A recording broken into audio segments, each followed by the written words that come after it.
Your money tonight. Central Florida homeowners who took out a second mortgage and now can't afford it are getting a big break. Over the summer, the 11th Circuit Court decided homeowners facing foreclosure could slash their second mortgage, saving them thousands of dollars. Channel 9's Jamie Holmes asked how they do it and what the consequence could be for other homeowners who are paying their bills.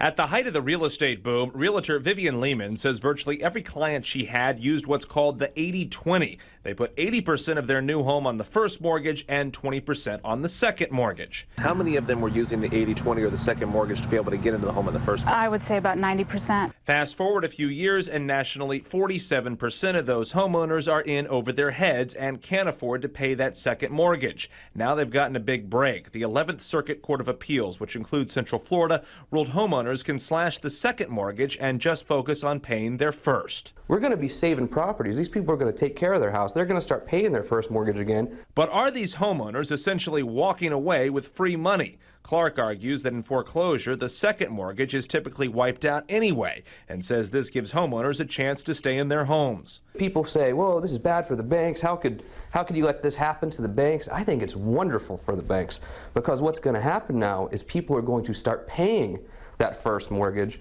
Lehman agrees, but says already banks have cracked down, meaning for everyone else it has gotten a lot harder to get a second mortgage. We see that now.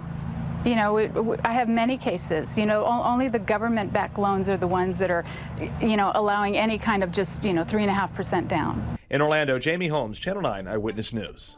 Now, it costs about $2,000 in legal fees to file Chapter 7 and cut your second mortgage, but by the end of the year, the U.S. Supreme Court could reverse the decision of the lower court, meaning if you want to do this, you may not have much time.